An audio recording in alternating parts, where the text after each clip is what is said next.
It's time to draw. Man. Hang on, let me move my... The Yu-Gi-Oh theme slaps. I'm not listening to it right now, I'm just thinking about it.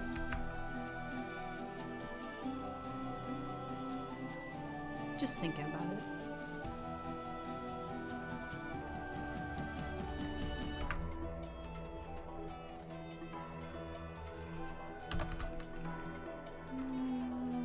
Stream. Who we got? Who we got in here? Who's in here? Who's here? Anybody? Anybody here? I'm just tweeting, discording, doing all that stuff. How do I sound? How do I sound? Am I sounding good? Am I being drowned out? I'm probably being drowned out. Let me turn this down. Here we go. Maybe now I sound fine? Well, for a moment, I might have to mute myself so I can eat just a little bit. I'm gonna be eating between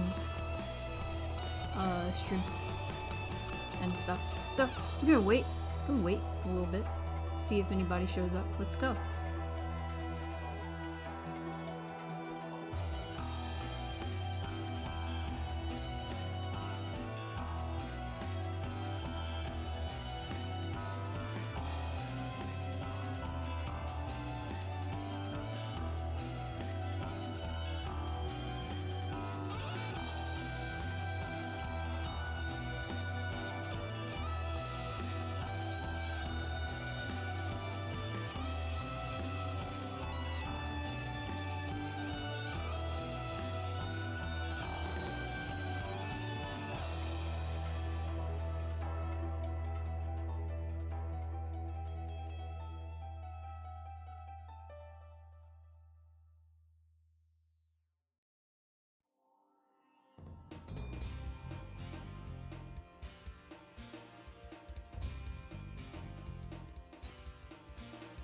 Good evening.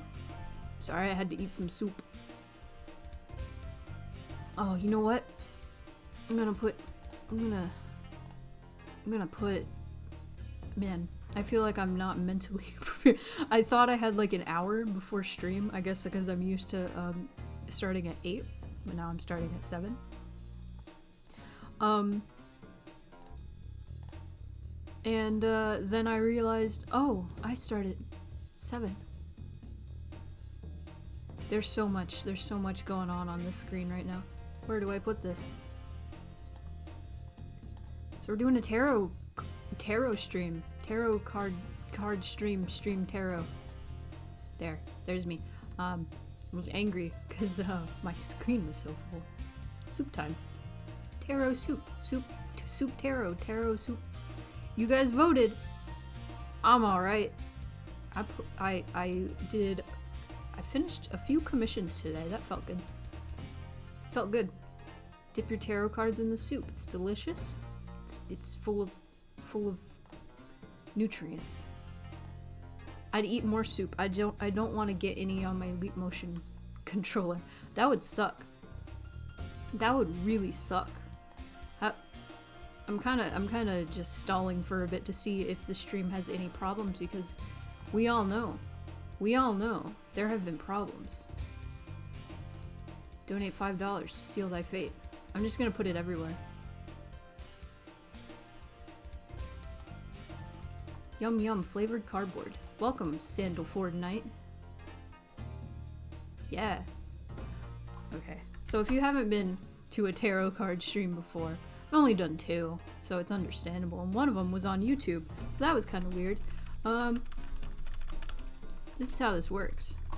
What I'm doing is I'm going to be working on this little tarot design here, and while I'm working on it, if anybody donates $5 or more, automatically you get a 1-card tarot read.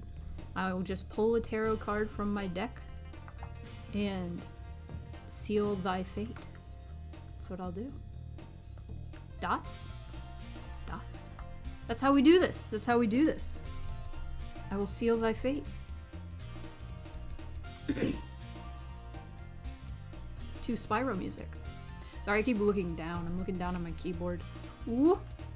But welcome, Sandalford Knight? Yeah, welcome. I don't know if I've seen you before. I'm really bad with names, so I might have just forgotten. But trust me, I appreciate that you're here. So how are you guys doing? How are we doing today? How are we doing today? Today has been a productive day. Chill day. I just went out to go to the grocery store to get some lemons, and now I have soup with lemons in it. Only lemons. Nothing else. Doing well? Need to look at more decks because as much as the Rider-Waite is iconic. Oh! Cal, it's time to... Time. It's time. It's time. It's time. It's time! To croc music we go. Hang on. Gotta shuffle this. Why am I so angry? I'm so angry. There we go. Thank you so much, Cal. You're now at $62. Who is going to donate $7 to make it the sex number? Anybody? Anybody gonna be the one? Also, welcome Lat Geek. Trying to summon Kaneko. Summon them. Bring them here. Bring them here. So I can seal thy fate. That's improper grammar. It's not real.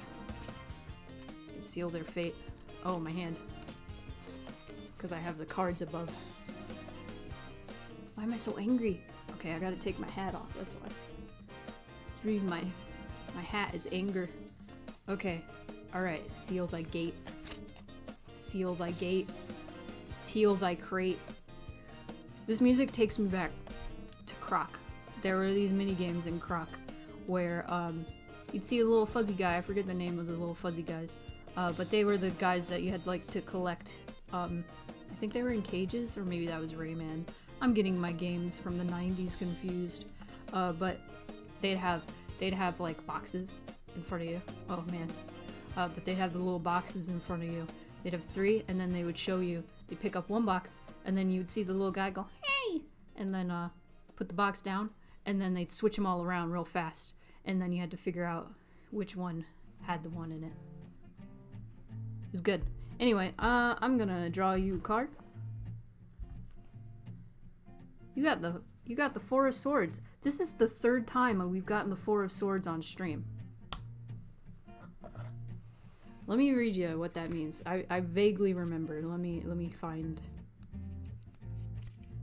I'm pretty sure this is the 3rd time we've got. I have been shuffling the deck. That's the crazy thing. Spooning at the grill. Veal thy plate. That's funny you mentioned that because earlier I was up on the roof and I was just because those of you who don't know, we have like a little roof yard going on. We can go out the window and walk around on this little roof area. So I was doing that with I almost said Spoonie, that's me, with Moon Pie. And I was just walking around and there's this alley right next to us. And if I'm close enough to the edge, the old people in the alley can see me when they're out smoking. And one guy yells up at me, "Are you grilling up there? Are you barbecuing up there?" And I'm like, shut up. I didn't tell him to shut up, obviously. But I just really wanted to enjoy my time on my roof with my cat. And he just had to yell, asking if I was barbecuing. And it's like, what? Why do you care? Do you see any fire up here? Not now. Anyway, 4 of Swords. The number 4, stable and balanced, associated with the swords, brings us to a timeout, to solitude, isolation, a barrier, a fence, a hermetically sealed container around us that will decelerate or ensure we never reach our ideals or realize them. By exploiting the isolation as a period of rest and in-depth searching, the situation could change and be reborn. See, I was closing my eyes during that because I was remembering it in the universe. So the advice of the dead is remain calm, wait and use this moment of stasis to study and think deeply about all that you need for the near future. So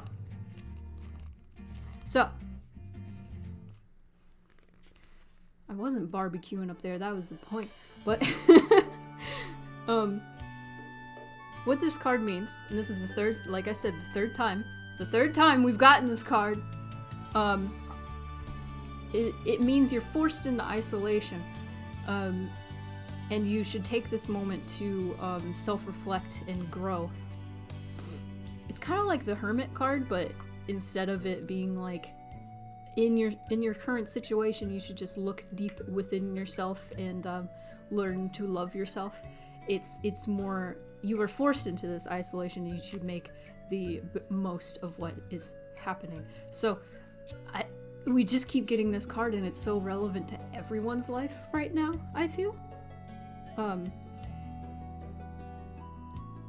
Yeah, and that's crazy that I've gotten it 3 times. So that's your reading. That's your reading, Cal. Which could apply even more to you. Oh, my hands. Oh, my hands. Stop it. I wasn't even doing that. But thank you so much for your $5 donation. Your seat is now filled. Yeah, I said that right. And now I must drink water. Oh god, that was loud, I'm sorry. Cards. I'm gonna drink some water. I am streaming 1 hour earlier than usual. I've changed my streaming time to 7 so I can get done at 9 instead of 10 or 11. Because I like to sleep, and I also like to do yoga before I go to bed, and I don't want it to be too late when I do yoga. So I drink some water. Also, welcome, Soul. We're sealing everybody's fate. But if you were barbecuing, who cares? Congrats on being the first person to ever do a tarot reading from you. It has been an honor. It has been an honor. Let's go back to drawing. Got some Kahira.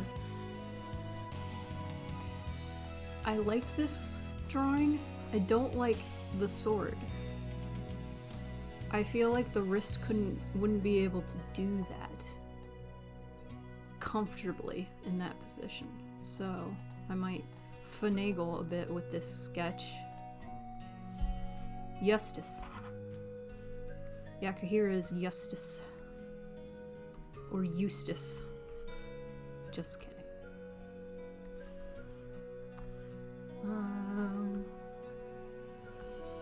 How does this sound? If this is too loud, let me know. Conceal your state. Eustace from Courage. Eustace. I can't do Muriel's voice. There are some cartoon characters I can do. I can't do Muriel. Wheel your mate. Yeah, this is the weeb from Mixed Feelings. This is she. The weeb we all hate. We all hate. Except most of us love her. I don't love Kahira. Kahira is a very important character to me, but I don't love her.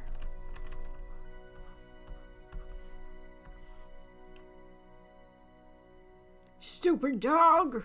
I can do Eustace better than Muriel.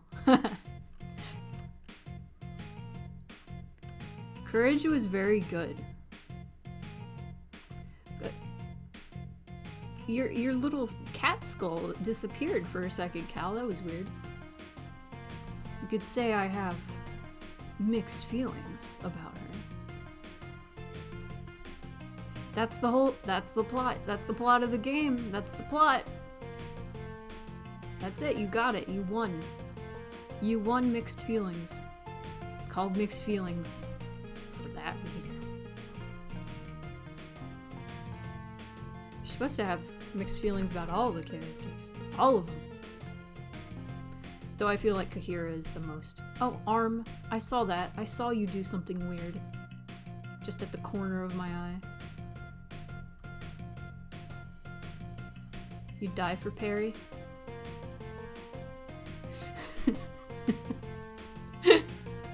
I was about to say something really smart and snarky. Should Put a score counter in mixed feelings that ticks up each time you advance the dialogue.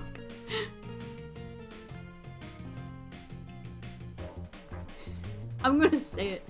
Sandalford Night, I mean this like in the funniest, like, I'm not trying to be mean, I swear, but I was literally, my knee-jerk reaction was like, you die for Perry, but you can't spell their name right. Oh, that's mean. I'll live for Perry.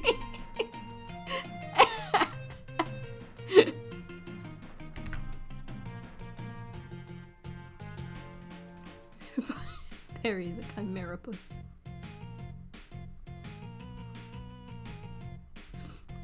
Oh, I don't know how to draw a sword. What if I just gave her the Buster Sword? What if she's just holding it with one hand?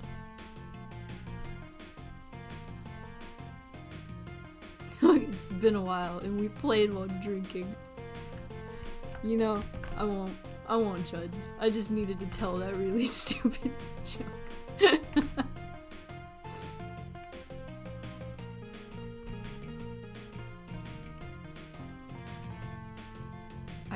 I can hear myself on the stream in the other room. It's throwing me off. I might have to close the door. Did you guys ever finish the game? There is an ending.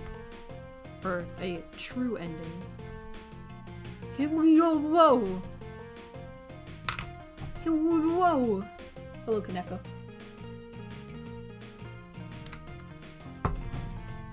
Welcome. I was making fun of Sandalford Night for not being able to spell Perry's name right. I'll stop making fun. I'm being mean. I'm being mean. Oh man, you guys just won't let me draw. You won't. It's a meme. It's a meme now.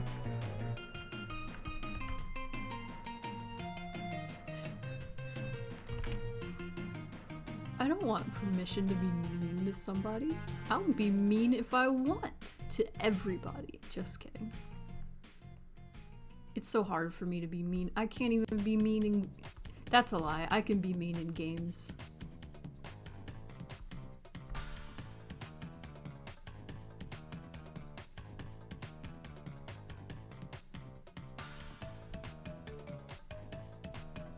You say I'd die for you to the Mixed Feelings cast. Silas would say, please don't. Kahira would say, you will. And Perry would say, thank you in a mildly unnerving tone.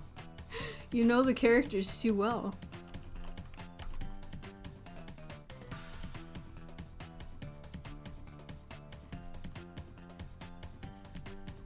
God, I'm just reminded of that meme for a while.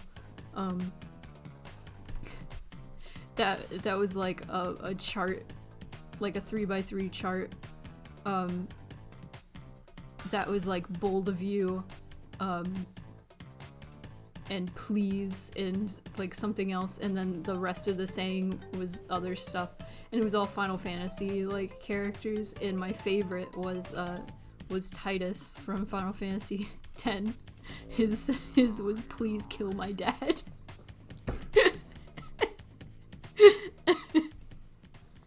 Oh, is it Moonpie check? Where's Moonpie? Moonpie! Where is she?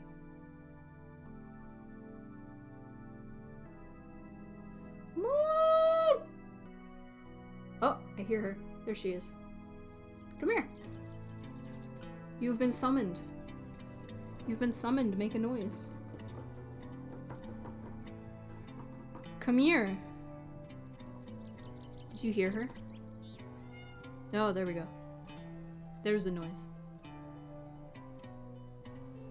God, my playlist is liking the Golden Sun music tonight. Oh, Arm. Oh, Arm, stop. I see you. I see you doing that. I want to make her grinning. Yeah. I gotta have her treats, like, at the ready.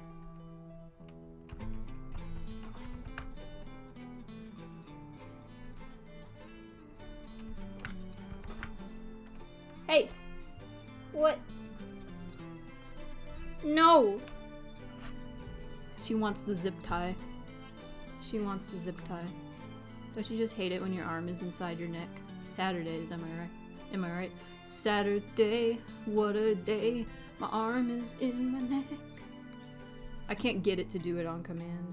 Now I'm just playing with her, with the zip tie.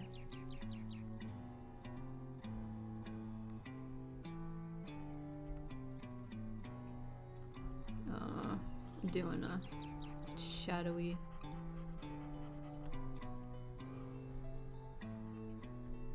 Yes. That's evil. That's an evil face. Sunday for yo. It is Sunday for you. It's also Sunday for Kaneko, probably. Okay. Why do you want the zip tie? She literally, I threw the zip tie away yesterday. And she took it out of the garbage and then tried to run away with it.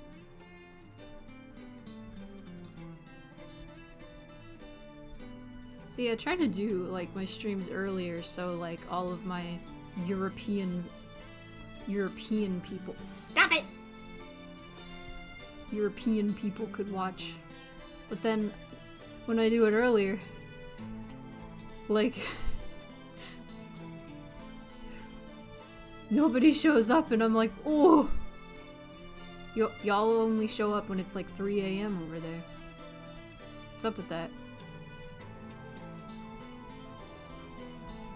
Just kidding, Cal shows up every time. All the time.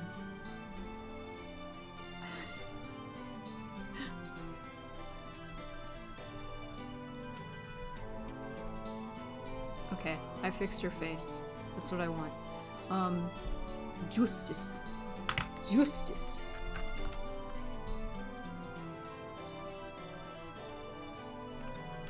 Justice. Tarot card.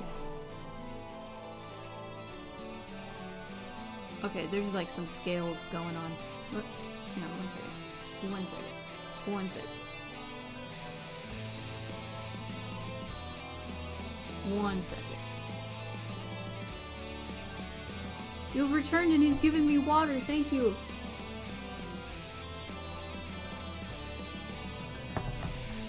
It is fun here.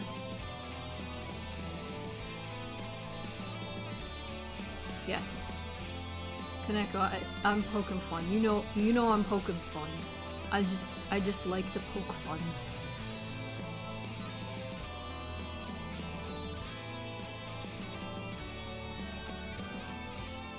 Wait, what? You gotta sleep. Sleep is good. I'm glad you came in though. Hang on, let me. Where's my thing? There we go.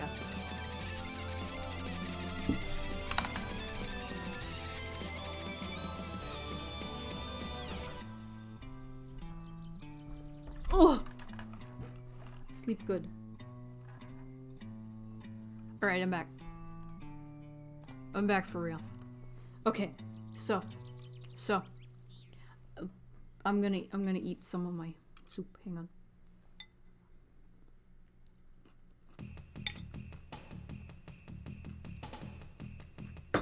I'm back. I'm dead.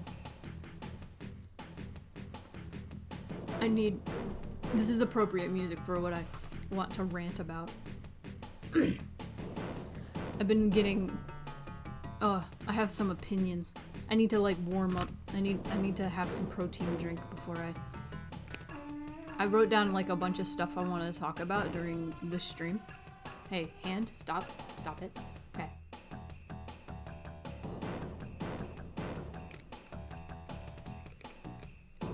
Warming up before my rant. Hello Ratchet X and hello Mars. So those of you who follow me on Twitter might have seen my angry rage. Just a little bit of it. But it got I'm just thinking about other stuff. Oh, you know what? I'll start off. There's a phrase I've been seeing going around on Twitter lately. Oh no, I messed up my thing. I didn't mean to do that. I meant to move the window, not do that. Okay. And the phrase I've been seeing going around is don't monetize your hobbies. And that is a phrase I completely agree with, honestly. Though context is important, I believe.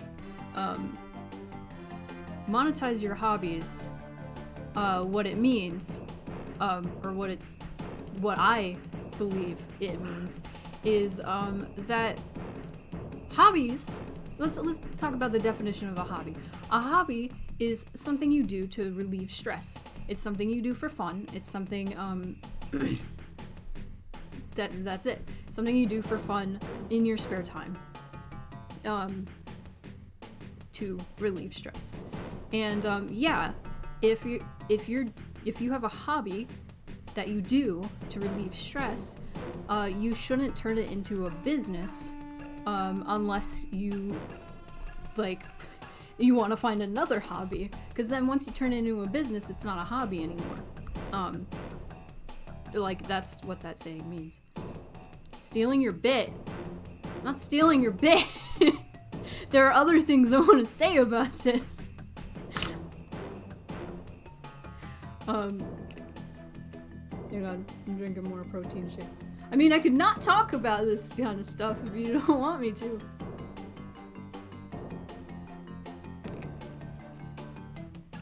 Do a quick beatbox warm up. I can't beatbox. Are you kidding me?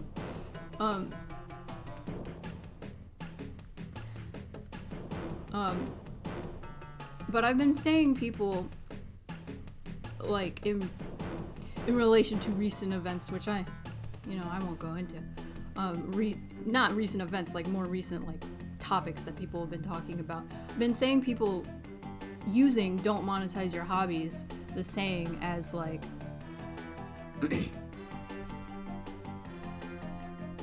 to defend themselves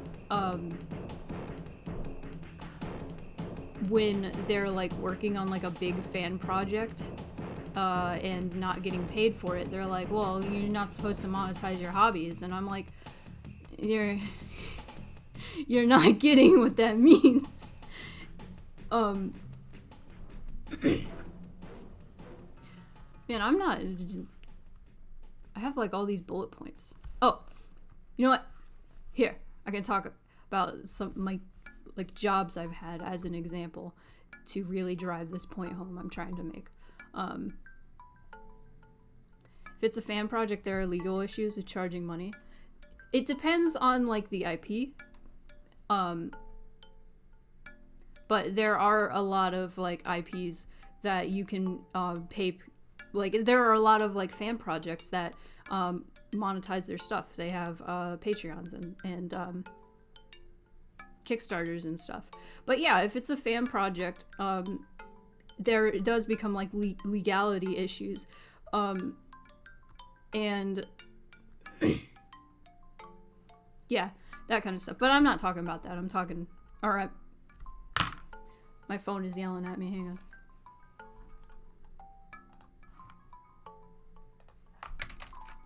Oh. The sun is going down. Everybody say goodbye to the sun.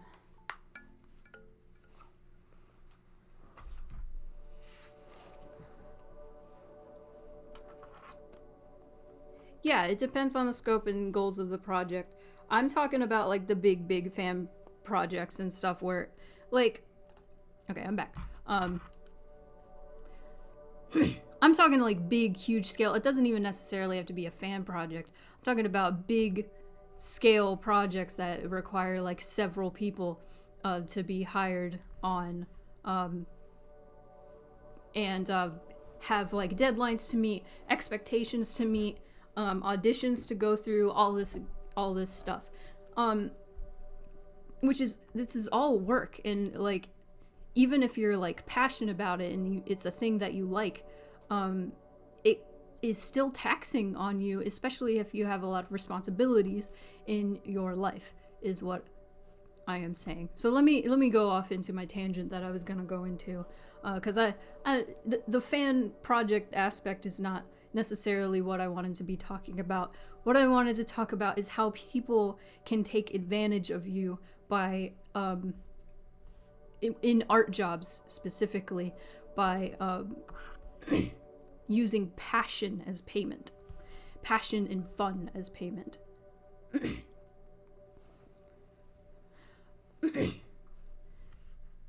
Because I used to work in face paint.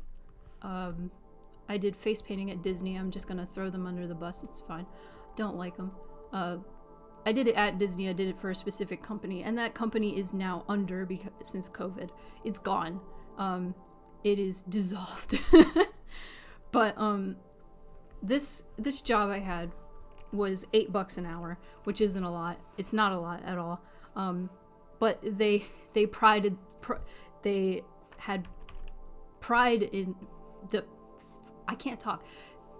They had pride in the fact that they weren't minimum wage, which was like $7.25. So it wasn't that much more. They were just like, oh, you get paid more here. You get paid more for this fun job at Disney, and you get. I was about to say you get benefits. We didn't get benefits. We couldn't even go to the park for free. We weren't allowed. And like we got no benefits that actual cast members got. And there was this thing where we had like a booth camera. Every booth that we worked at several different booths. And we were encouraged to make like new designs on our faces and take pictures with the booth camera. And they were sent to the office, which was like, you know, the big cheese, the head honchos of the corporation. It wasn't a corporation, a company. And we were just encouraged to do that. And sometimes they would take inspiration from those faces, and that's why they encouraged us to do that. And then they would refine that design, and then they would put it on the sign. And the crazy thing about that is like we weren't paid for that ever. If we ended up making a design that ended up on the sign that people bought, we didn't get any commission for that. They just told us to do that, and if we didn't do it enough, we would sort of get in trouble. They'd be like, why aren't you taking pictures of your face? Why aren't you making designs for the sign? Why aren't you doing that?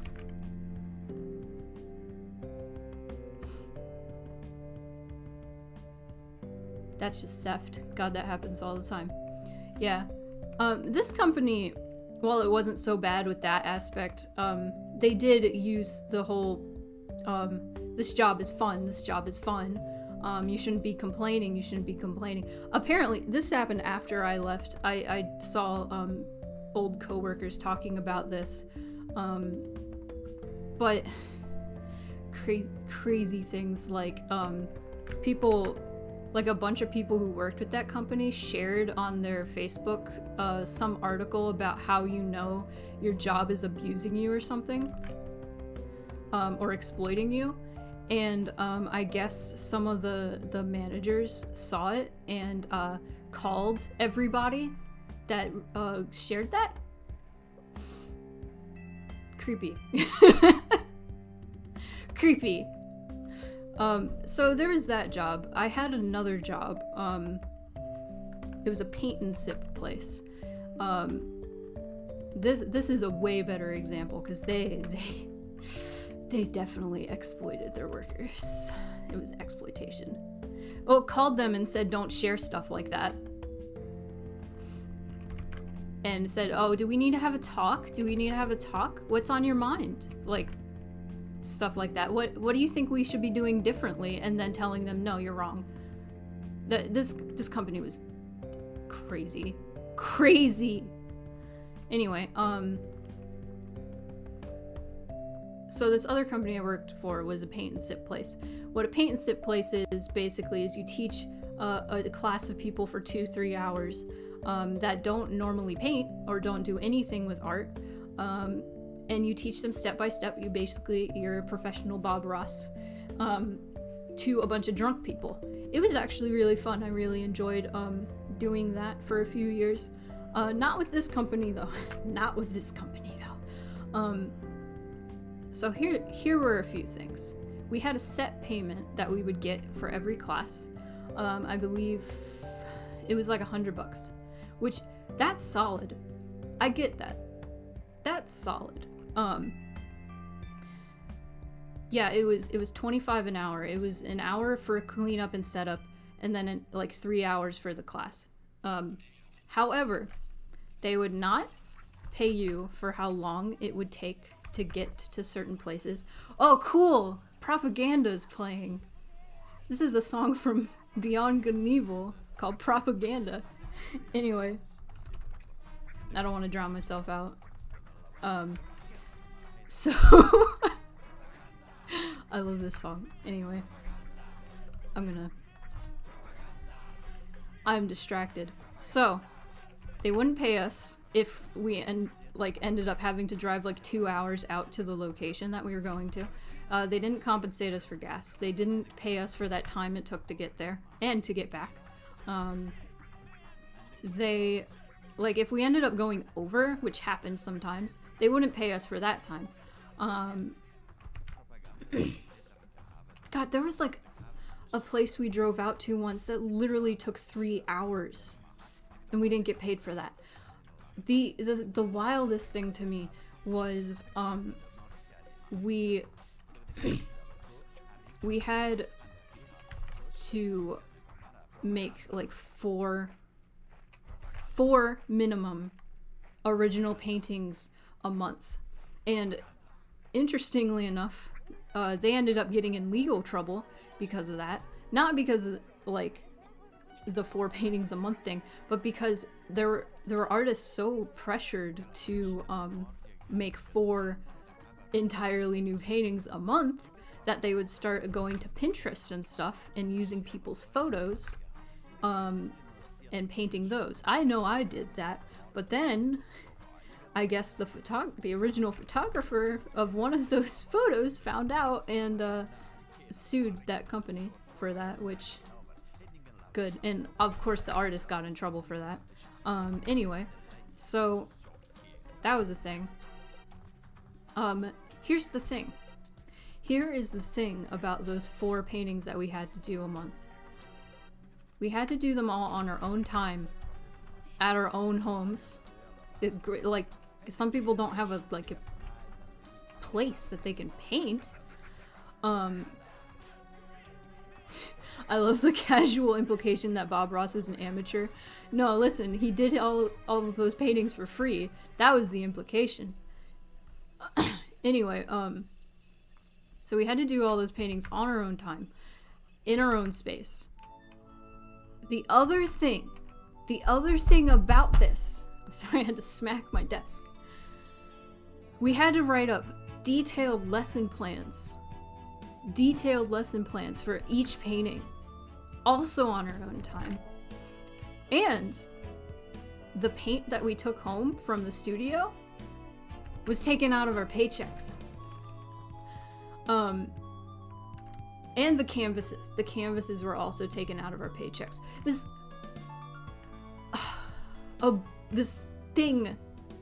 obligation we had to do for the job, we were getting charged for it, which made no fucking sense. And here's the thing also, these 4 paintings, they would put them on the okay, first of all, they had like a calendar that they would put up at a certain time of the month that people could sign up for those classes.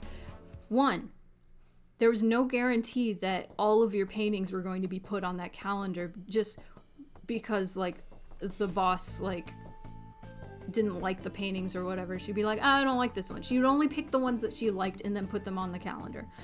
It wasn't like you were guaranteed hours from that painting that you were that you had to do, that it was a requirement for you to do that month.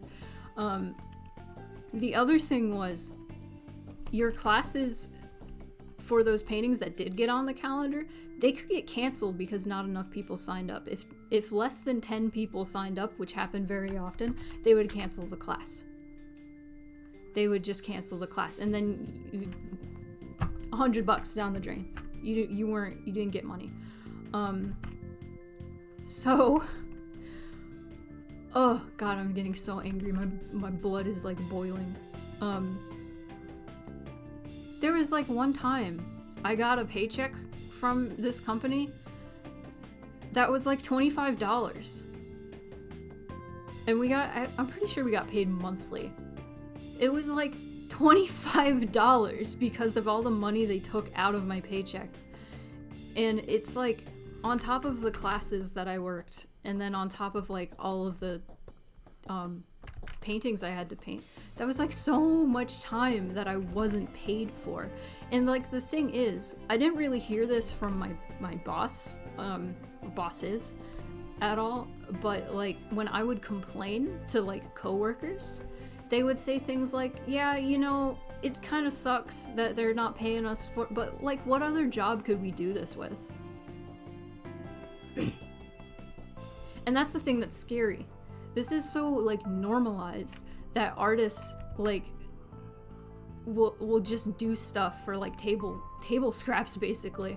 Though it's like, oh, we're actually getting paid to do this? That's crazy. And that's where it ends. That's where it ends. They don't think, oh, we should be paid for all of our time, or we should be paid for all of the work that we do. They think, oh, well, at least I'm getting paid, you know? And that's just messed up. That's just messed up. And it's this mentality that is just, like, I want it to go away. I want artists to stop thinking this and thinking that, like, because you love to do something, it means... I don't want people feeling guilty for getting paid to do something that they love, you know? Just because you're passionate and love doing something doesn't mean you shouldn't be getting paid to do it. In fact, I think you should be paid more. I think you should be paid more to do the things that you love and that you're passionate about, because you're good at the things that you're passionate about. Ooh, I'm getting heated. I have a lot of passion about this.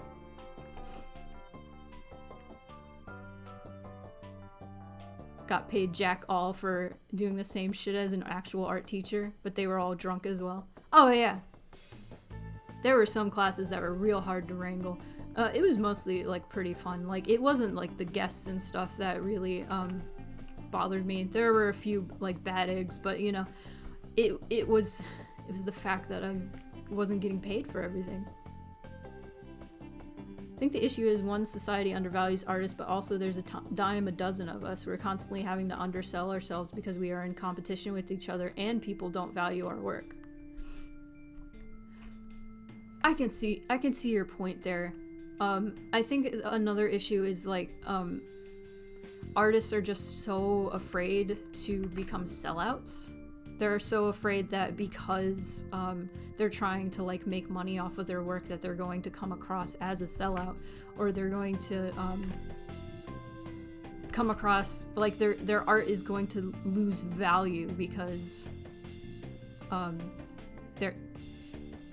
they're trying to monetize it, you know.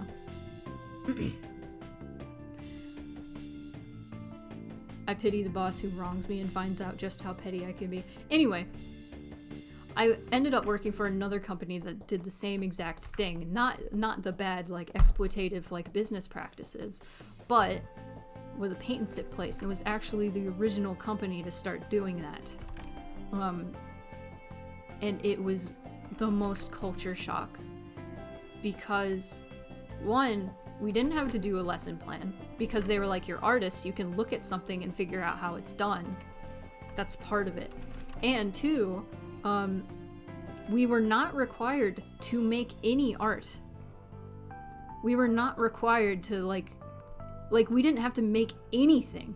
that was an optional thing. And if we did that, we got paid for the time it took to make that art. We would come into the studio and make it in the studio. We'd come in and we would clock in and they would pay us $17 an hour for that shit. And that was that was like a rude awakening. I was just like, oh my god.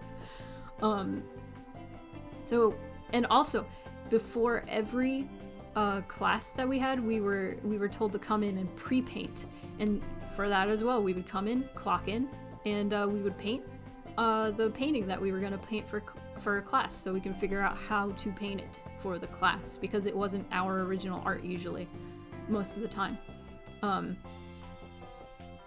Oh god, and the other thing that made me just go, what the heck, is so the first paint and sip job I had, I was telling my boss, I was like, hey, I need more hours. I'm not going to be able to afford my phone bill this month. And she was like, oh, I'm sorry, we can't give away hours right now. And I was like, okay, I gotta find another job. So, literally, like, the day after I said that, she ends up sending out an email like, hey, we're hiring. And then I was like, are you kidding me? Are you kidding me? Like, there are multiple workers you have here that are asking for more hours and you said no. And now you're hiring more artists. What? So, keeping this in mind, this new job I got, just unprompted, my boss there was like, hey, if you ever need like hours, if you're ever hurting for hours, you can just come in and you can help paint the storefront. And I was like, what? Yeah, she's like, yeah, you could just come on in and clock in and we can figure out what to paint the glass of the storefront. And I'm like, what? Oh my god. So yeah, that's been my experience. That's been my like personal experience as an artist, being screwed over by that whole ideal like of passion, paying in passion. It's how they get you. It's how they get you. What I'm saying, okay, specifically to tie in like that fan project thing, yeah, I understand it can, like with legalities and stuff, it could be tough to pay people for that. But people going into these projects should keep in mind that a lot of these like bigger projects and like the scale and scope of everything are very taxing. They can be very taxing and they demand a lot of work, and you shouldn't feel obligated to do those things just because you're passionate about them. If you like see a project that you want to be a part of, but then you realize, oh shoot, I'm not gonna get paid, I want you to be okay with asking if you're going to get paid. I want you to be okay with like refusing a job because you don't have enough time, or you don't have enough spare time or energy to work on something, especially if you're not getting paid. That's mostly the idea I want people to be comfortable with. It is okay to ask for compensation. That is what I'm saying. The issue is it perpetuates the wrong attitudes, primes teens into weird expectations and values on work. Yeah, absolutely. That's definitely it. Like if you're having fun and if you're having a good time and you're not stressed out and this is just stress relief for you and it's a hobby still, that's great. But if you are trying to meet deadlines and you're stressing yourself out and you're sweating and it's just awful for you, and you have to come out of it and be like, oh, I'm doing this for fun, I'm doing this for passion. It's like, no, you're not at that point. It's like, it's not a hobby anymore at that point. Even if you're not getting paid, it's not a hobby. A lot of large fan-made works that have gained traction have also taken advantage of teenagers and children who genuinely do these things for a hobby and passion. You got it. I'm sorry if that clipped the mic. I heard that from the other room. There was a lag. You could not see me clapping, probably. Like, they give the rights of their work away without fully understanding what that means, nor what their rights are as a creator, unlike people who have been in the trade much longer. I do think it's kind of fucked up that grown-ass adults who have taxes and have a job, like, will continue into adulthood arranging teens to do free labor for them and then brag about them. Yeah, that's the part that's messed up to me. Like, personally, in my personal experience, I have done passion projects where I had auditions and I had deadlines, though I was very like, I'm stretching. I don't know if you can see it, but I am stretching. I was very like lax about the deadlines because I was like, this is free. And there weren't a whole lot of lines. All the projects I did early on were just very, very chill. The biggest one I did was the first one I did, and that was like, after that I was like, okay, I'm just gonna do trailers from now on. And then like I ended up just doing like things with friends, and then like any big thing I wanted to do later, I was like, okay, yeah, I want to pay the people that come onto this project. And I don't understand why that isn't like an automatic thought for a lot of people. I guess for like fan projects, it makes sense that's not an automatic thought, because yeah, sure, like it's harder to monetize fan stuff because of the legalities and stuff. But I mean, there are people at like art conventions and stuff who sell prints and things, and they can do that. That's legal. But yeah, like Soul said earlier, it all really depends on the scope of the project and how much money people are making from said project. I think the most morally right thing to do in like a fan project situation is pay all your workers and then don't make any money from that project. That sounds awful, but like, it was like half a joke too. If the project is making money, it absolutely should pay contributors. Yes, absolutely, no matter what, no questions, no matter if it's a fan project, etc. Yes, more stretch. I'm stretching. I don't know if it's picking it up. I'm not looking at the capture right now. Oh. Based on the company you're using, Nintendo doesn't care about you making fan art and selling it. Game Freak absolutely does. Really? I didn't know that. Ooh. See, I've heard Nintendo's like pretty scary when it comes to like fan art of any kind.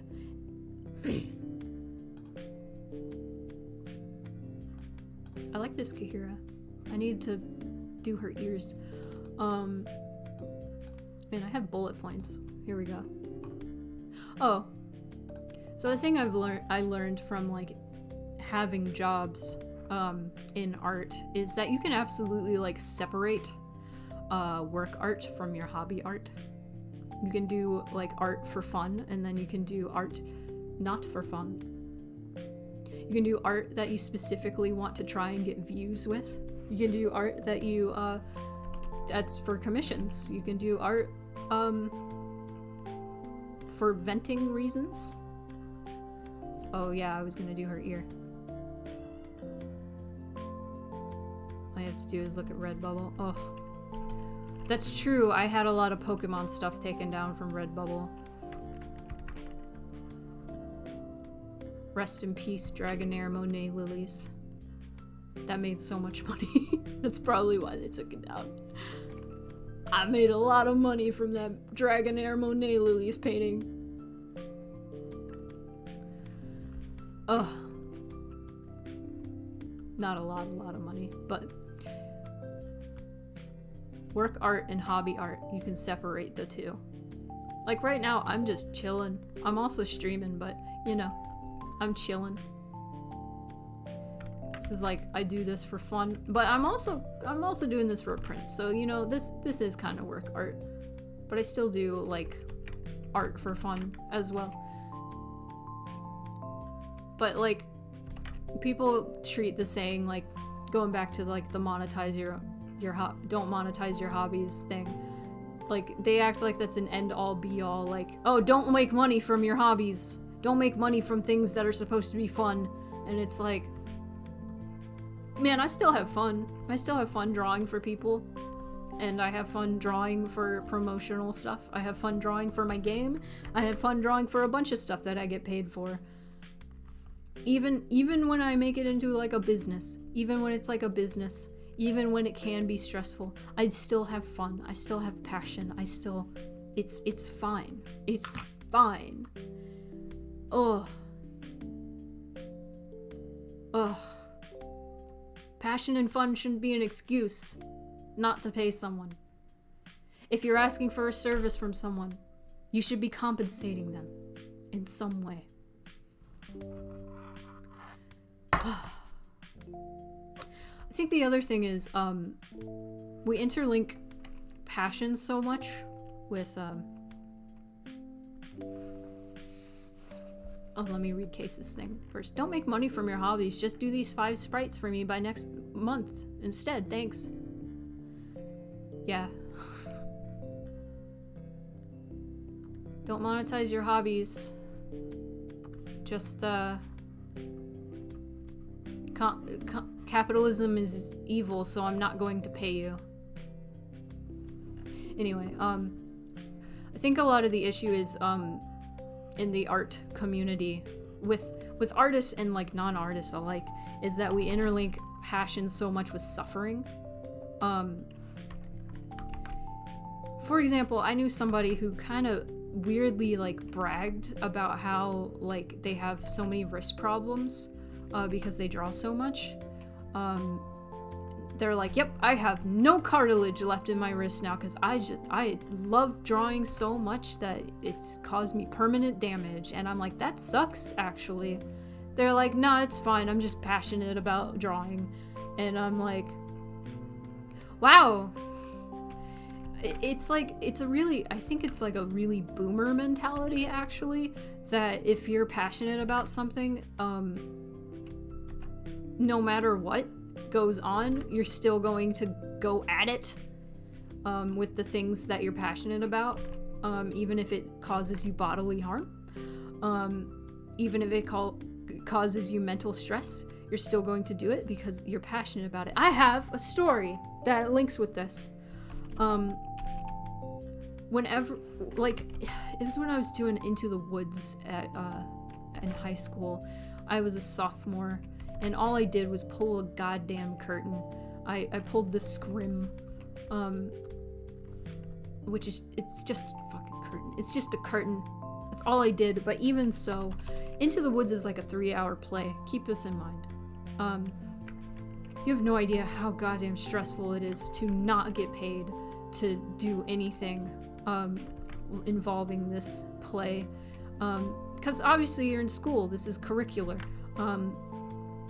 Extracurricular, actually, because this was after school. This is Saturday. On Saturdays, we would meet up at like 6, and then we would start a run-through of the play at 7 and be done at 10. And at the end number of the play, hearing the director go, "Good, do it again," was the worst thing to hear. We would get there at 6 and leave at 1 a.m. on a Saturday. High schoolers. And I just remember being so stressed out all the time by this play.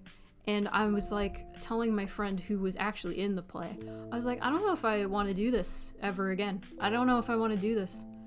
I think I don't want to take theater anymore after this. And she was like, yeah, Miss B does that all the time. She's terrible at the end, like right before opening night. She's just awful. And all of us are like that by the end of the play. But you know, we're all really passionate about it, so we keep doing it.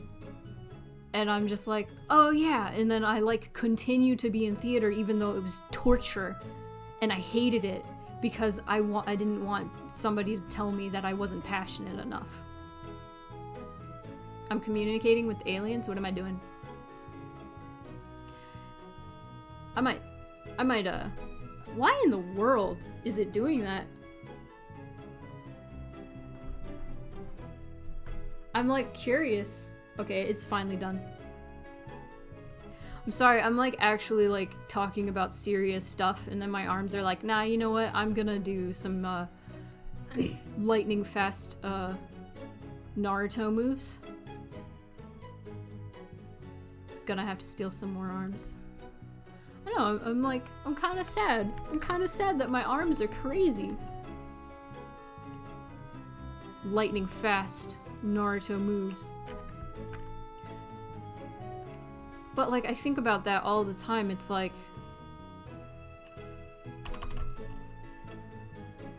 this friend was like, yeah, we're passionate.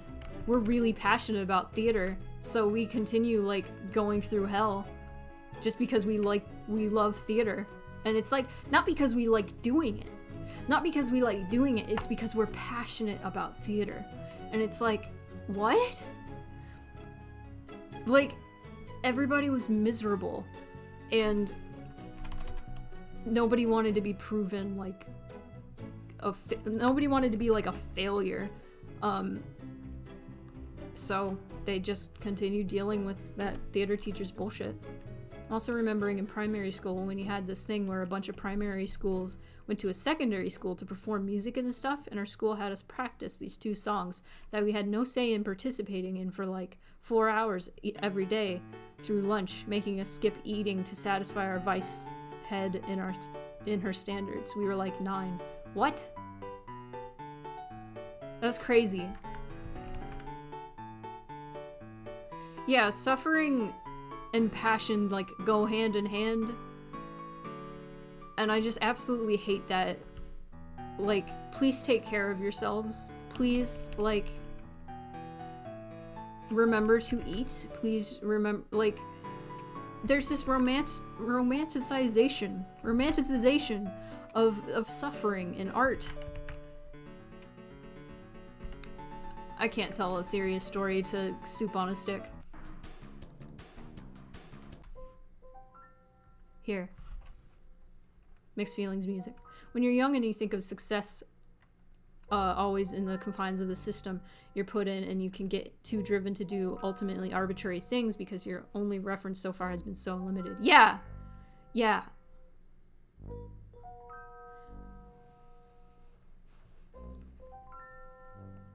How do you say Mrs. Zaltrak? That's a very Polish looking name.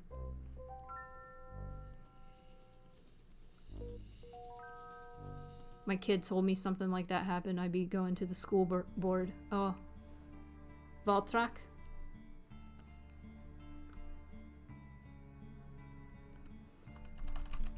Polish. I'm sure that's a Polish name. Or maybe even Russian. It's very Slavic sounding. Anyway, if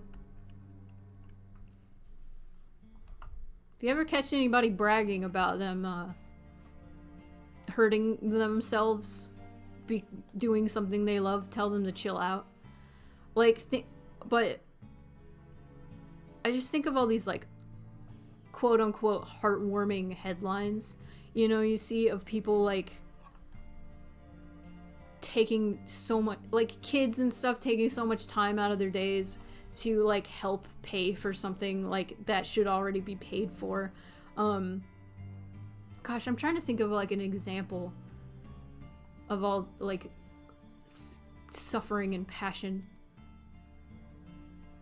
Like, about passionate people working 3 jobs, 75-hour work weeks, and, like, but being able to do, passion projects in between.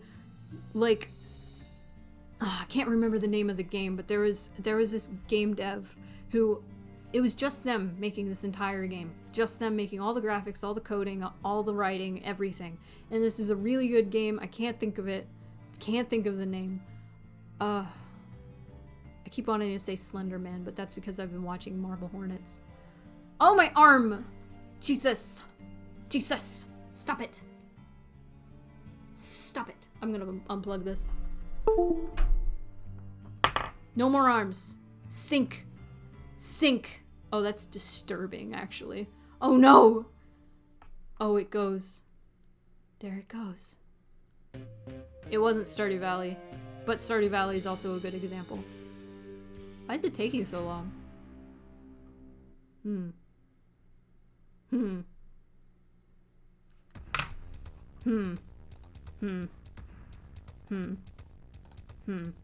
Goodbye. Okay. No! Oh, I turned the leap motion back on and then it went back. Dust? It wasn't dust. Also, you said dust and I thought you meant there was dust on my leap motion sensor. Gosh, it was something Ross did a voice in.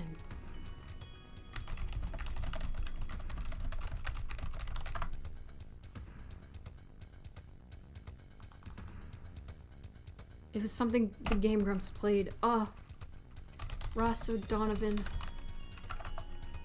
Donovan voice indie game.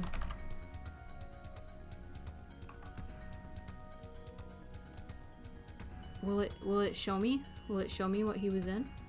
Web series? Video games. Pinstripe! That was the name of it. Pinstripe. Okay, so Pinstripe. Really cool game. It's like a side scroller, kind of like Night in the Woods. Anyway, it's gorgeous, and one person worked on it, and he had a full-time job, and he still like worked on it in between. He shouldn't have to do that, is the thing. But people are like, oh, he's so passionate, so passionate. Oh, thank you, Cal. What the heck? What the heck? It's time to draw another card. Thank you so much. But I'm gonna do this. I'm gonna seal your fate once again. People shouldn't have to do that. That's what I'm trying to say. People shouldn't have to, hurt themselves, and suffer through that.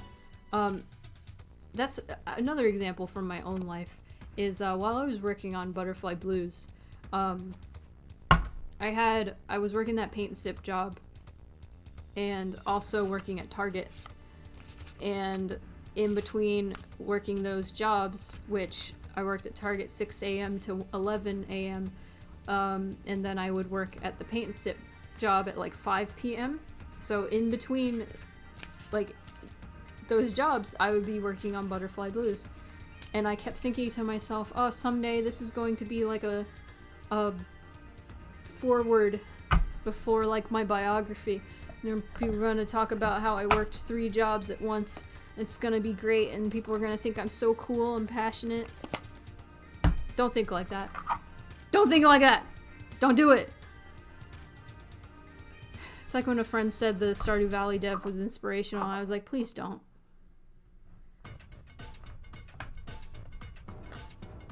Card. I got the Queen of Swords. That's interesting. I just drew the Queen of Swords the other day. All these crazy things. So, Queen of Swords. I love this song.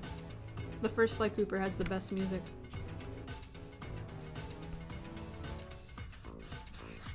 Okay. So, like the Queen and King and Page swords, they're all just kind of like describing a figure. And normally, it's it could be describing a figure in your life. It could be describing you in the moment in your life. I just want you to keep that in mind as I read you the Queen. And it doesn't have to be like specific to gender. It could just be like a feminine energy. I don't know. Severe and austere, the Queen of Swords personifies an ideal of wisdom, intelligence, brilliance, matured from delusions, privations, or from problems that were dealt with and overcome. On her shoulders rests the heavy weight of these experiences that have nevertheless served as an enrichment and not as a motive for vendetta or wickedness. Your experience, advice from the dead. Your experience will enable you to deal with and better manage whatever happens, directing it towards positive and constructive outcomes. Also, I wanted to say that this didn't really go into it.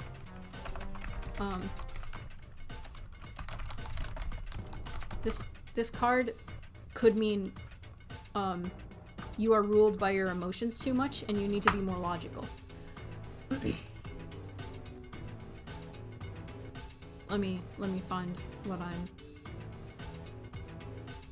Oh, when it's reversed. It was not reversed. Upright, Queen of Swords. Queen of Swords combines the mental clarity and intellectual power of the Suit of Swords with the maturity and receptiveness of the Queen. You have the gift of being able to use your intellect and unbiased judgment while also remaining flexible and open to receive input from other sources. As you lead from the head and not the heart, you are better able to discern situations without the influence of emotion or sentimentality. You may believe that empathy or compassion towards others will distract you from the task at hand.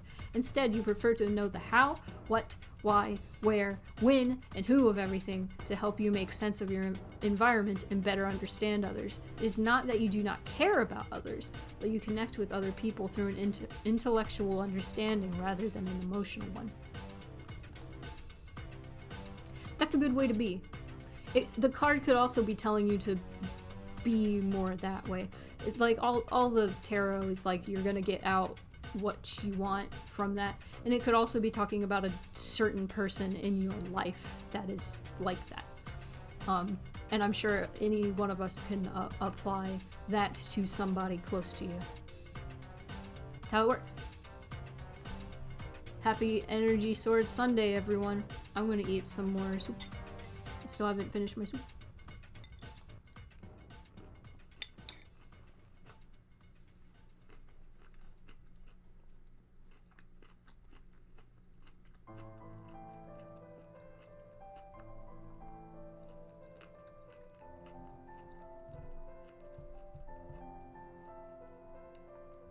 Enjoy those sounds. It's kind of attitude Smash Brothers players have, demanding constant work and more from Sakurai.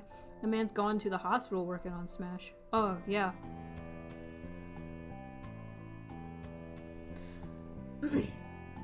Crunchy soup. Love it. Love crunchy soup. Even if what the Stardew guy went through was necessary, I wouldn't romanticize the ordeal. Oh yeah, absolutely not. Like, Stardew is a great game, but, like, he shouldn't be afraid to ask for help from other people. And Lord knows, he has the money to pay people to help him. Like, I feel like a lot of the time game devs especially want to be able to say, I made a game all on my own. I spent like 70 hours a week working on this game. I did it. It's all mine. And like, that's not cool. That's not cool. He has a team now. Oh, cool. I'm glad. Good job, concerned ape. I hope you are no longer concerned. Going to continue eating.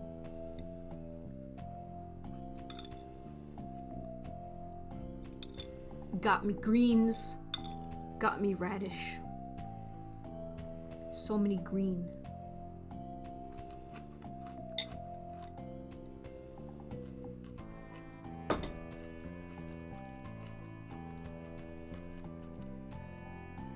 This is the content you all came here for. Most of my games on my own, but even then, those projects take only like a couple months on average. Yeah. Yeah, and I would hope that you're being like smart about stuff.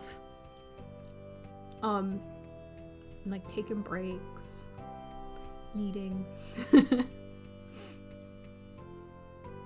80 hours a week, that's my YouTube watch time. Oh no. I've never had taro. I've had like taro flavored things. Yeah. I mean, yeah, sometimes as a creative person, you can get carried away sometimes. And that happens. It's when there's that obligation to get carried away. There's that obligation to crunch that becomes a problem. And the romanticization, I never know how to say that. But people aren't like, these people aren't bad for, like, you know, doing this, like being passionate about their stuff. They're not terrible people for, like, spending 80 hours a week on their game or spending so much time on their project. They're not bad people.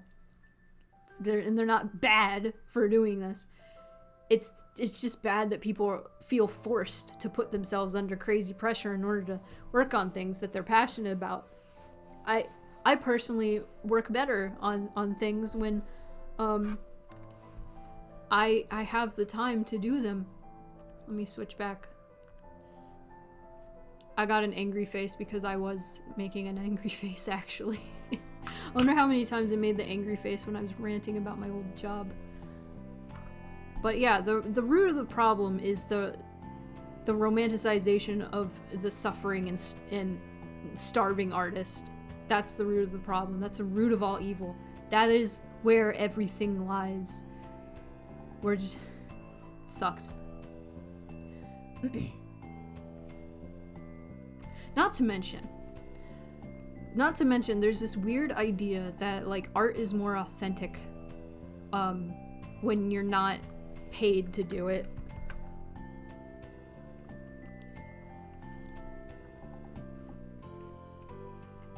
See, I believe personally that in order to output creativity, I have to input creativity. Therefore, I'm completely justified in my time spent watching things. You can't pour from an empty jug.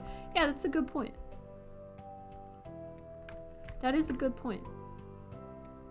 That's why I play game. Granted, I replay a lot of my favorite games, but that's where I get inspiration, is by, like, playing games, watching things, that kind of deal. I find the most creativity comes from playing games and then going, that was good, but I know a way to do it better, or this is a way that I would have done this. That's, like, where not most, but a lot of my creative flow comes from. A lot of mixed feelings was just, I've played so many, not so many, but I played a lot of visual novels that I just didn't care for. And I'm like, you could do so much more with this. You could do so much more with this medium. Great. I didn't do a whole lot with mixed feelings. But I just remembered, like, playing DDLC and going, whoa, you can do so much with Ren'Py. And that's what made me want to try. You can do so much with Ren'Py by just using it wrong. Or using it outside of, like, the intended use. Not necessarily... That's just a fancy way of saying using it wrong. I don't like this character design. I'll do it myself, you know? I feel like I've done that at some point. I'm just not sure when. I've had to have done that at some point.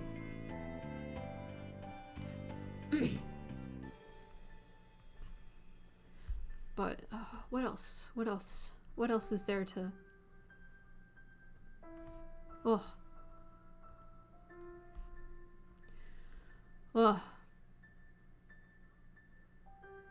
Just because you got paid to do art doesn't make it any less valid. That's what I just want. That's all I want to say. Doesn't make it any less authentic. Doesn't lose its authenticity because you're making it to make money.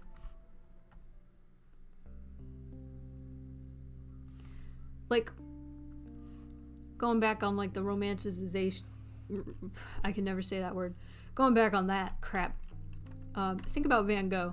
Think about how much we romanticize that man and his experience. It's kind of messed up. It's really messed up.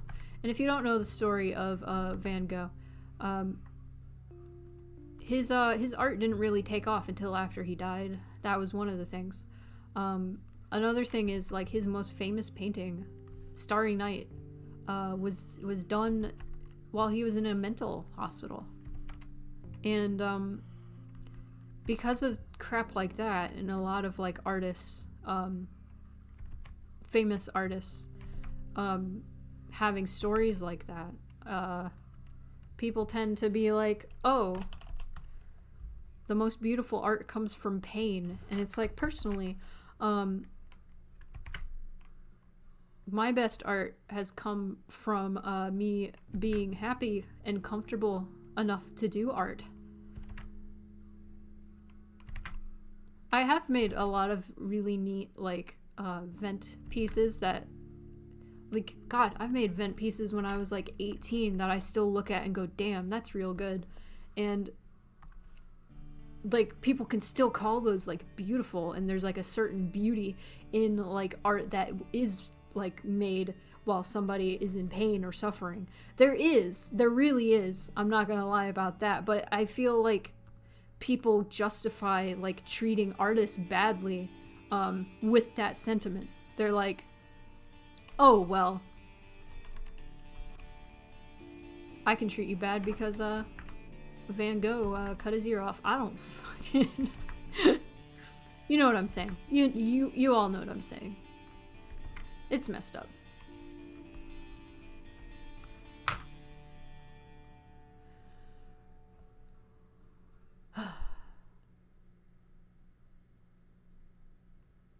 Art means so many things to so many people.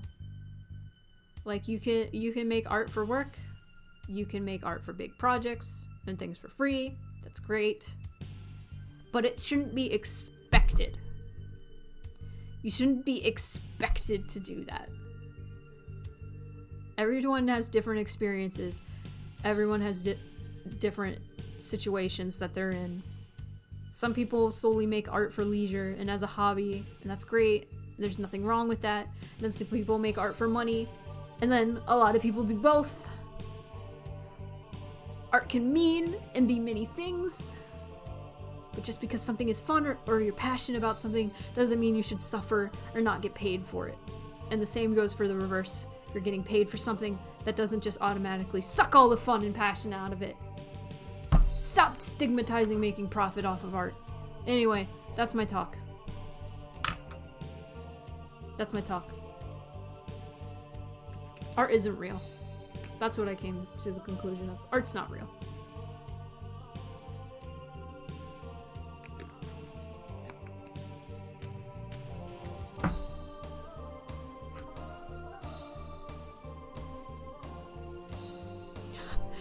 For like half a second, I thought you were saying art peaked at homosexuals, and I was like, you're right.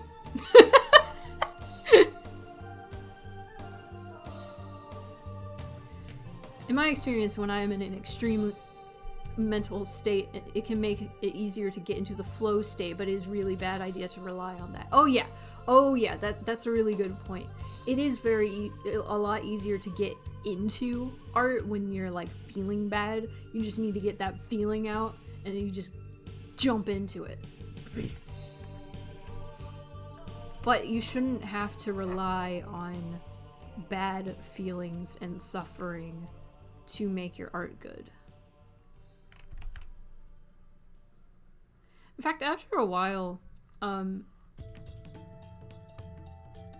occasionally, like whenever I was in a bad mood, instead of venting by like drawing sad things or like gory things, which I did a lot, I would instead try and draw cute things, and that would make me feel better.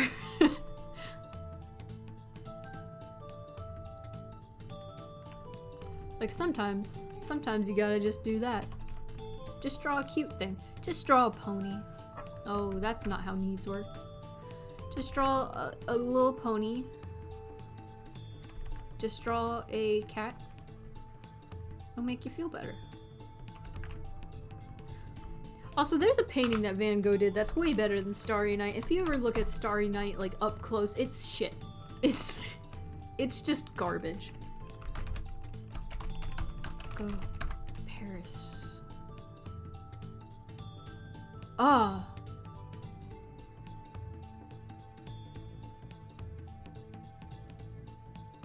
It's also called Starry Night. That's interesting. Van Gogh. Oh yeah. Oh yeah. Okay. Let me switch to full screen.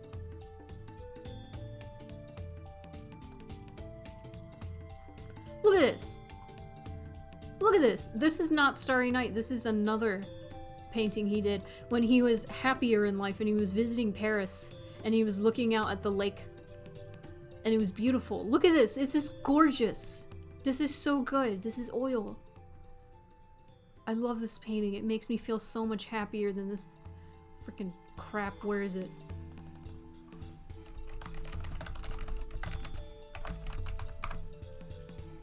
This crap. Look at this. This is garbage. He was sad. Leave him alone. It, like, apparently my friend actually saw this in a museum. If you, like, zoom in, if you can see, like, the bits of canvas in between some of these brush strokes, which is, like, cool. But, this is, like, it becomes more and more apparent the longer you look at it that this is the painting of a very distressed man. And it makes me sad the more I look at it, honestly. I'm just like, Van Gogh? I don't even know if that's the original. Yeah, a lot of these are duplicates. Yeah, that's a reproduction. I have painted so many renditions of this thing, teaching people how to paint. Of course, we didn't use oils. Anyway, that was a little aside.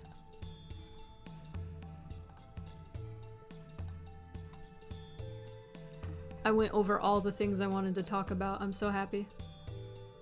I hope you all are enlightened. I hope you all have a deeper appreciation for art. I don't doubt that all of you in the chat right now already really appreciated art. That's why you're here. I've never oil painted. Is it fun? They made a level based off Starry Night and Mario Wii U. That's pretty cool, actually. I know I hate on it. It's actually it's an iconic painting. No doubt about that. It's just the more you hear about, like, the stories behind Starry Night and Van Gogh, the more it's like, bah. I feel a need for violence. Yeah, like your answer to is oil painting fun is,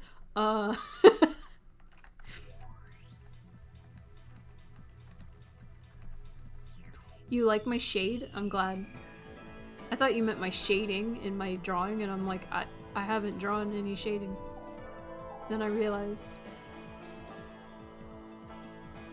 Oh yeah. Oh yeah, we did.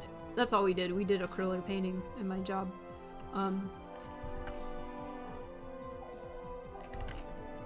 Creamy acrylic paint. Yeah, oil stays wet a lot longer from what I hear. My grandpa and my aunt, they both, like, my grandpa used oil paint. He has long since passed. And then my aunt, I don't know if she still paints, but she also does oil paint. She has this gorgeous painting.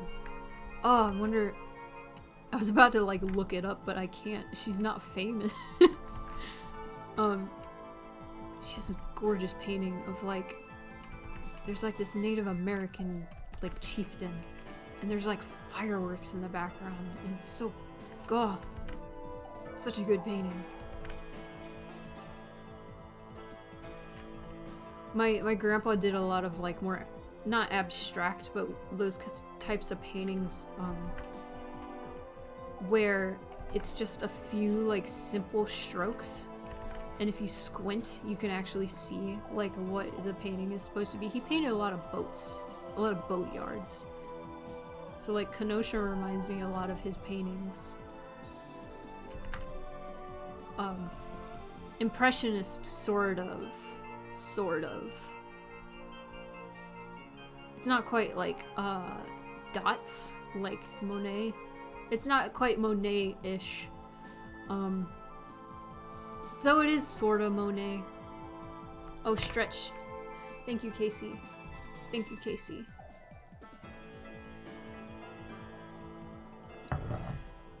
I had to unplug my arms. I was trying to have a serious conversation and they kept contacting aliens.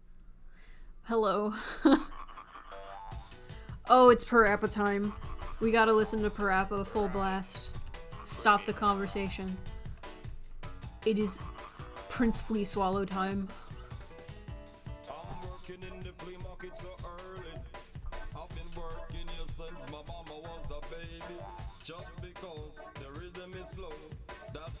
I'll tell the dad joke after the song.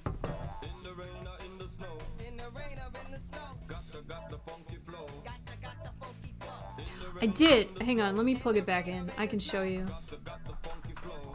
You should come over someday and play with it.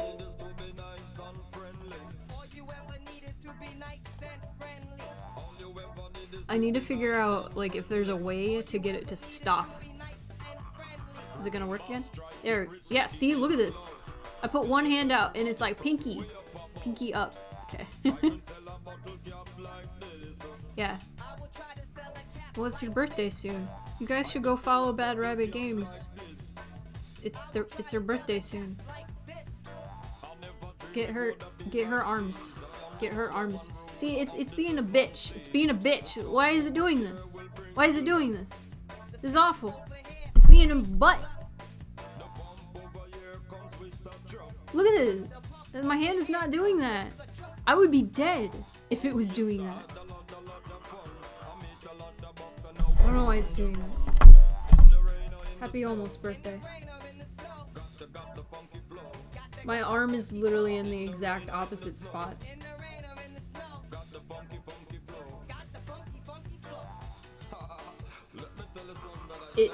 It's being so bad right now. I'm gonna wipe it off. Oh, it doesn't have a front camera. It's not the same one that you were looking at. It's the same one, sorry, I realize my music's real loud right now. It's the same one that Cat has.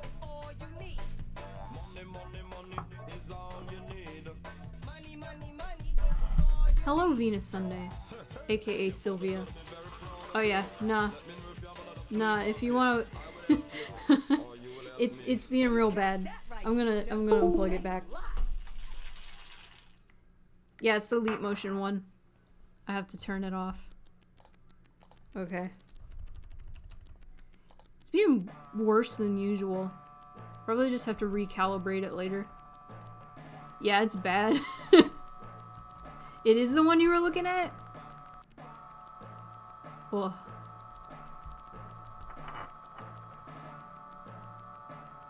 Yeah, it probably got something on it. You know, I'm looking at it. I think it got something on it. Don't mind me just cleaning my...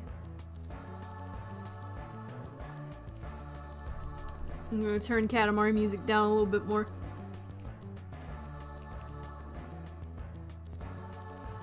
Okay, I think those are just part of the thing.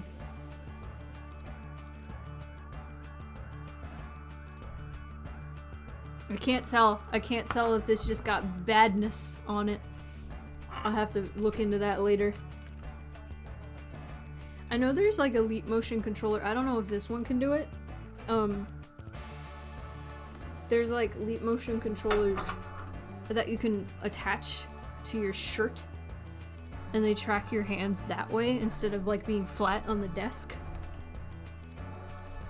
And I think that's pretty cool. Sorry, the screen's just been on Kahira's titty this whole time. Oh, shoot. My thing is up. Neck mount. Can you do that with the Leap Motion controller? Because I'd be willing to try that out. That'd be pretty cool. What's everybody doing? I have like 20 minutes before I'm gonna shut the stream down.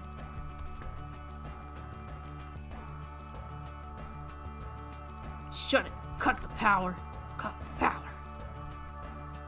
I still haven't finished my soup. What is wrong with me? I need to eat my soup. Trying to get yourself to draw? Yeah, you just need the mount for it? Ooh. Could try that. Just vibing? Nice. Yeah, maybe someday soon you can come over, check this out, finagle with it.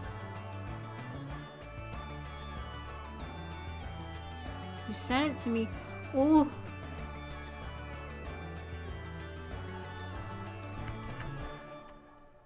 Because my thinking is, I probably just have some settings or something that's like messed up, or I just need to recalibrate it. Oh, it's Bust a Groove time. Oh, 2 songs super close together that we need to blast.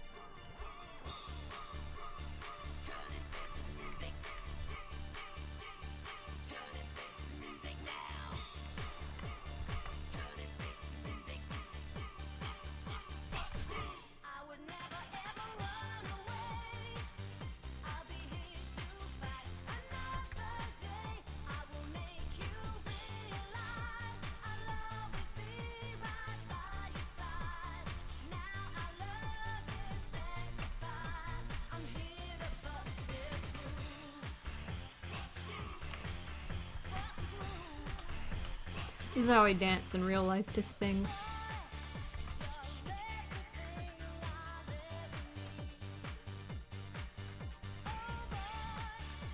I don't know, wing.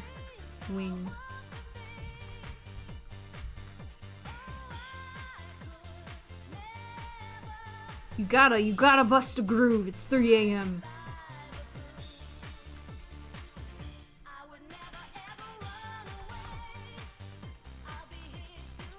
This is the cat superhero song.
Sorry, I had to bust a groove.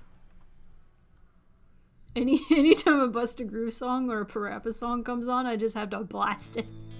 Uh-oh, Silent Hill. Just kidding. Not gonna do that. Only if it's Theme of Laura, which I think already played. What is this? I forgot the name of this. It's like She. Yeah, it's She. She is a good song. Anyway, speaking of Silent Hill, I've been playing Silent Hill 2 for the first time. Not ever. The first time I ever played it was the first and only other time I've played it. I played the HD remaster. And fun fact, the HD remaster is garbage, but I had no idea because I didn't have the context of the actual original game. So that's a problem. The thing is, when you play the HD remaster without knowing what the original is like, you're just kind of like, oh, I guess they decided not to go the fog route. That's fine, I guess. That's interesting. No, they didn't put the fog in right. There's no fog. It's gone. There's no fog. Imagine the apocalypse from Horizon Zero Dawn, but the robots are playing that Bust a Groove song as they approach. You hear the song growing louder in the audio logs before it cuts out. Why would... That's such a strange thought, but I love it. I would never ever run away.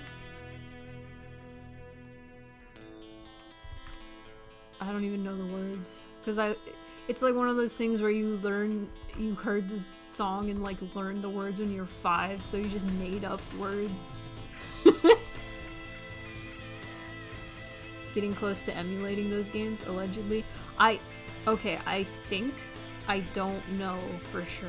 I got Silent Hill 1 off of the PSN, but the PSN is either gone already or it's leaving. But I think Konami has since taken it down anyway. But the original Silent Hill 2, if you want to like buy it, is like $200 for the greatest hits copy even. And that's a little ridiculous, and people will be like, or Konami would be like, just play the HD remaster. No! I played through the whole game and I was like, I don't get why people like this game so much. I don't get it. Turns out, the HD remaster, I do not blame the game devs at all for this. I blame Konami for rushing the game devs and giving game devs who never worked on anything but Glee for the Wii the task of remastering Silent Hill 2 and 3. Ridiculous. And they gave them a ridiculous time limit because the second movie was coming out, and they're like, you better have this ready for the movie. You better. So they rushed it, and they also were given a beta. An unfinished beta for the second game. I don't know about the third game. Second game. Didn't even have a finished version of the goddamn game. They gave them an unfinished beta and said, make a remaster.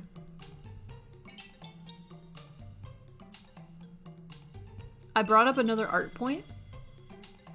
Piracy is good and morally right? Is that it?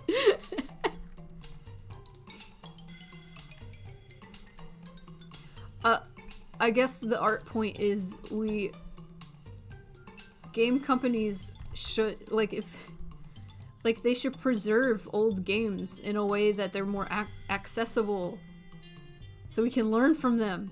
Because Silent Hill 2 is like considered not even one of the best horror games, or the best horror game even. It's considered one of the best games of all time. And it's inaccessible unless you pirate it, or unless you download a ROM. It's inaccessible unless you bought it 12 years ago. Not even 12 years ago. Unless you bought it it came out 2002? God damn. Konami sucks.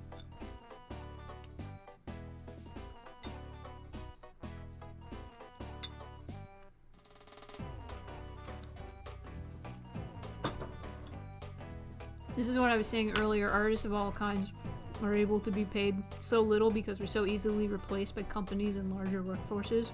Yeah, absolutely. You can't dare ask for a raise or unionize because you'll just be thrown out. Also, game companies will often grab workers due to crunch and then fire them the moment that the game is released. Oh yeah, absolutely. Freaking the gaming industry is fucking awful. I'm saying fuck a lot this stream. I usually try not to say that because my little sister comes in on my stream, but she's heard fuck. She's heard that word. She's fine.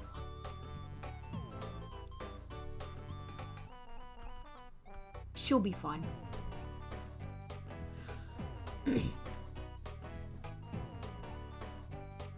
God. The craziest fact I learned about game dev recently, like a year ago recently, is that back in the day,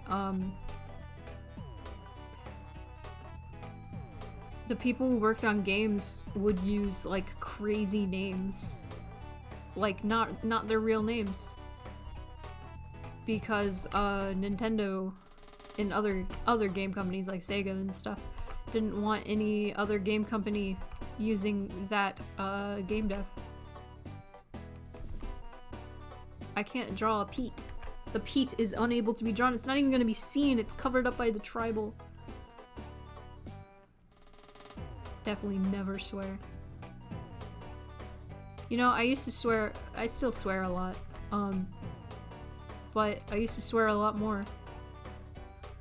I've been trying to get better, make a more colorful vocabulary instead of just saying fuck every other word.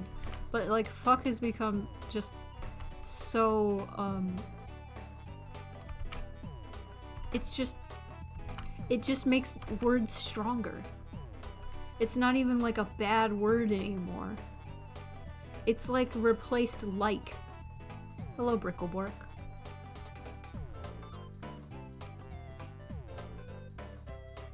Silent Hill is basically abandonware, and most, if not all, of the profits from game development goes to CEOs and managers. Most of the dev team do not share in profits, and that is robbery. Yeah, so, you know, steal from them. Just do it.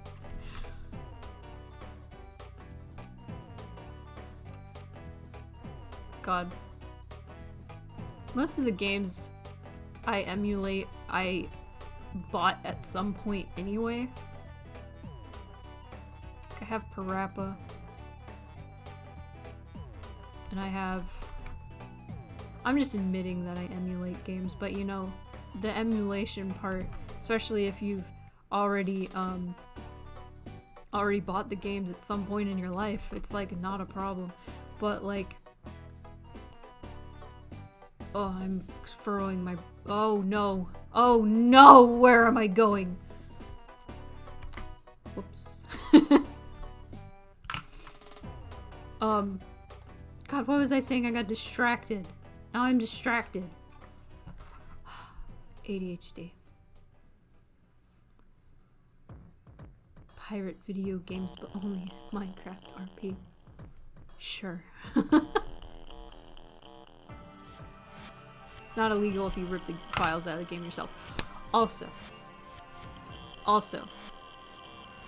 the people who would get in trouble in like the emulation and the ROM like business, the people that would get in trouble are the people distributing the ROMs.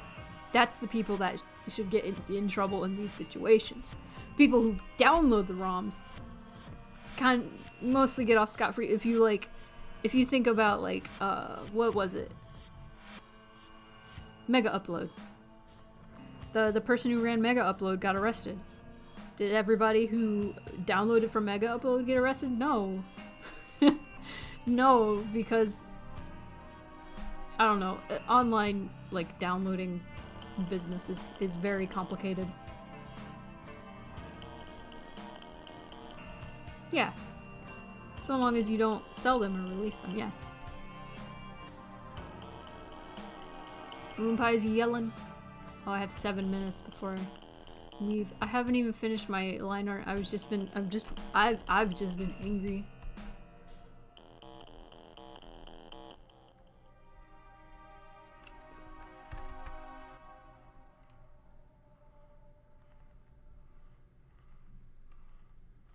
Wah. Set my mans free. All he did was defraud the rich. True. Mega Upload. Those were the days. Gosh.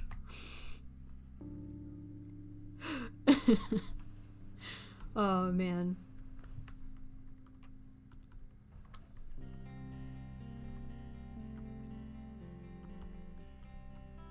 Oh, so what I was getting at talking about Silent Hill 2 and then I got angry about the HD remaster is once I'm done playing it, I kind of want to aim to stream it at the end of the month or something, or maybe at the beginning of next month, who knows.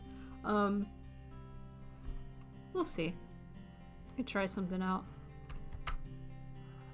Silent Hill 2 is very different from the first Silent Hill. They are to those of you who came to the first Silent Hill stream and don't know much about Silent Hill 2,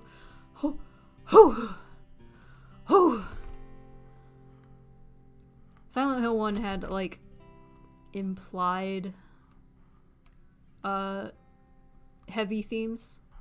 The heaviest being, like, Lisa, probably. And, like, obviously, like, child abuse. But those things were also like very, very like implied. Here it is again.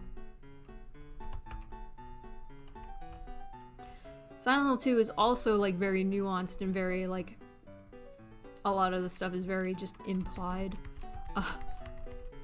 But it's a lot more heavy-handed with its imagery and symbolism. And even if it's not explicit, it's there. And it's intense. But man, I'm about like halfway through, I want to say, Silent Hill 2. That game makes you feel like you're going insane. It literally makes you feel like you're going insane. As it literally feels like a slow descent into madness. It's great. It's fantastic. My first Silent Hill game was Shattered Memories, funny enough. And even when I played it, I was like, okay, this doesn't feel like a Silent Hill game, even though I've never played a Silent Hill game. I enjoyed it, but like the whole gimmick of like, this game plays you more than you as much as you play it was like really stupid, especially when you consider like all the games before it actually did that way better.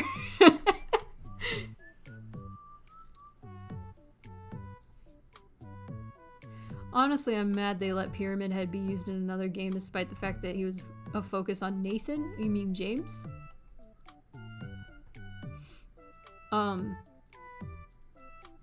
Yeah, Pyramid Head, people say like Pyramid Head is exclusive to James. That's not necessarily true, because in the game it describes a little, there's a newspaper clipping that describes that is a dude like just saying that Pyramid Head is after him. So we know that other people have had Pyramid Head go after them in the lore of Silent Hill 2. But it's very specific what Pyramid Head goes after you for. I don't want to spoil anything for the game, obviously, but it's very clear that he's the executioner. He's there to deal justice, tying it back into the tarot card. He was a focus on Nathan Uncharted Drake.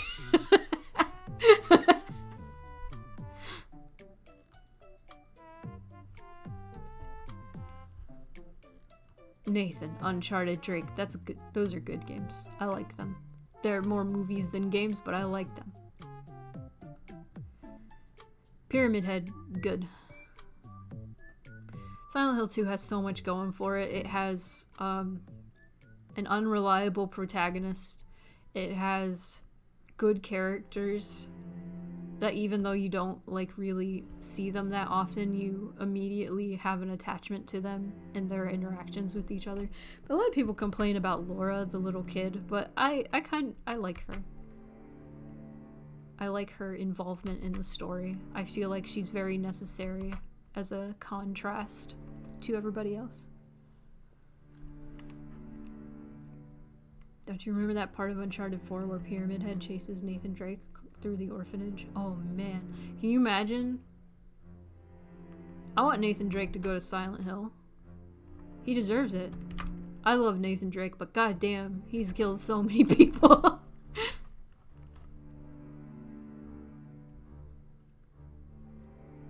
Dead Men Tell No Tales. Is that what it's called? I don't remember. It's like The Lost Legacy or some shit. Uncharted 4 was more or less the same shit, honestly.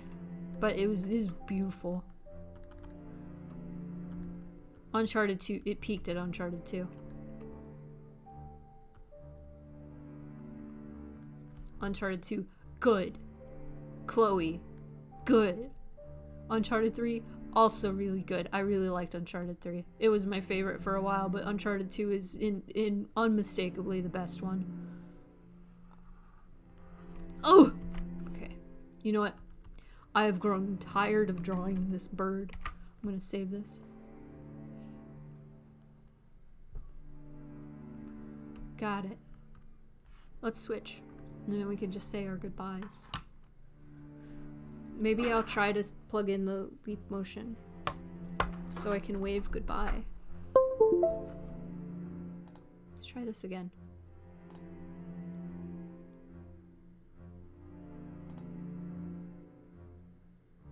As soon as I hit track leap motion.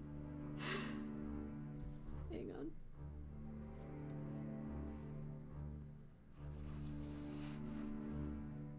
Hang on. There we go. Yeah. Is there anybody I should raid? There's only so much you can chart uncharted land. Let's see. I'm gonna see if there's anybody to raid. Send y'all. Send y'all somewhere. Oh, Tabby. Tabby's probably Persona 4. Yeah. Oh, okay. I got wanna stay so out close. Gabs, Coming well, back so Watch my close. friend Tabby. I cheated a Persona. lot because I had no Persona. opponent, so Thank you all it for felt good though. It felt Thank you good. all for dealing with I just my like to crazy thank the arms. Academy. And by crazy, talk about. I mean, we still, romanticizing we arms. still got another 30 But minutes I'm for gonna- another I'm game, gonna send you all so to Tabby. I'm down. I'm I down for will another. have my Round two? revenge. Raid. All right, round 2. Let's do it. Round 2. Round 2, fight! Fight. Oh, as you said that, your The other camera like stream. did like a little zoom in. I'm starting to get mean? it timed now. Like I think I got it. Camera I white. don't You know. gotta use it for like What are you talking comedic about? timing. If I I've knew even when it sent was you. doing it, I would. Take us off the But game it's so just being nobody sees the weird. code, Kinley. Ah! Okay. But I'm down to do Quiplash again. That was actually pretty fun.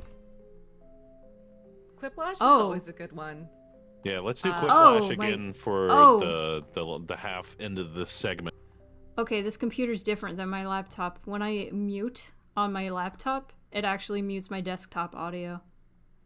I see. I'm sorry about that, you guys. Oh gosh, where's the... Stop it! Stop it! Stop it with the audio! Stop it! No! Okay. No audio. Done. Done. Yeah, I muted because I anticipated that going to happen. But I was gonna say, we're gonna go raid Tabby. Let's go. Is she gonna show up? I think that's her name. Maybe I accidentally sent you to the wrong... No, that's right. Alright. Have a good night, everybody. So long.